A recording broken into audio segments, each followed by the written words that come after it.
Gusto mo bang lagi kanyang hanap-hanapin at lagi kanyang mamiss? Hello mga guys, kumusta kayo? Panibagong araw, panibagong video na naman tayo. And sa araw na ito ay isa na namang video ang aking ituturo sa inyo na simpleng gabay o simpleng pamamaraan na makakatulong sa atin. At bago ang lahat, gusto ko lang mag-disclaimer sa mga taong hindi naniniwala at hindi gusto ang mga kagaya nitong video, please skip this video and maghanap kayo ng videos na gustong gusto nyo dahil ang video na ito ay para lamang ito sa mga taong naniniwala and gusto mag-try. Ngayon, ituturo ko sa inyo paano tayo hanap-hanapin at lagi tayong mamimiss ng ating partner. So, dito po ay pwede itong gawin sa parehas ang kasarian, babae ito babae, and lalaki ito lalaki. And syempre naman sa ating babae at lalaki na mag-partner. And ayun po, dito is kailangan natin ng ating gagamitin. Ano po ang ating dapat na ihanda?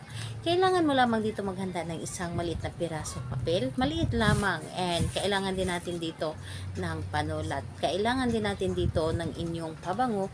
Yung paborito po ninyong pabango na inyong ginagamit. Yes po, ito ay sobrang subok ko na and lagi ko po itong ginagawa para sa aking partner. Yung tipong hindi magtatagal yung partner ko sa labas ay uuwi ka agad dito sa bahay dahil nga namimiss niya ako at hindi siya magiging masaya kung iba yung kasama niya. So, ayun. Kailangan kapag handa na yung mga bagay na aking naibanggit, isunod po ninyong i-claim sa inyong sarili na dapat ay handa ka, buo ang inyong loob sa paggawa nito at malakas ang inyong paniniwala dahil yun po ang higit sa lahat na dapat nating ihanda kapag tayo ay gumawa ng isang ritual. Ngayon, kapag ready ka na, ay pwede mo na itong umpisahan. So, ang gagawin lamang natin dito ay napakadali at napakasimple lamang. So, ang gagawin natin dito sa isang papel.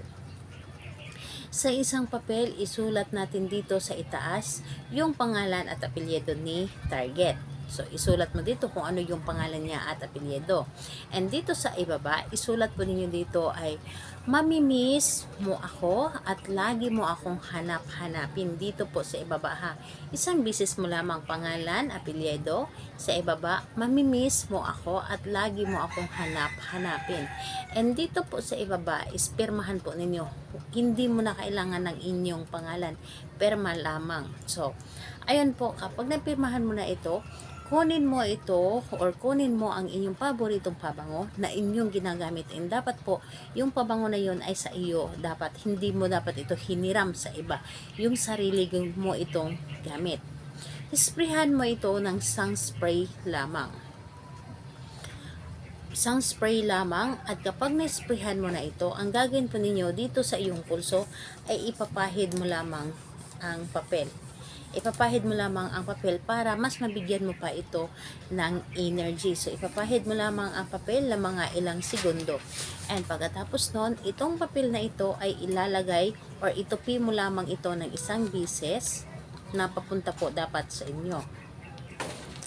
At ito po ay ilagay po ninyo doon sa ilalim ng inyong ginagamit na unan sa gabi-gabi. So, ilagay po ninyo ito at lagi ninyo itong higaan or lagi ninyo itong ilagay doon and hayaan ninyo na maramdaman ng partner ninyo na ito ay gumana na.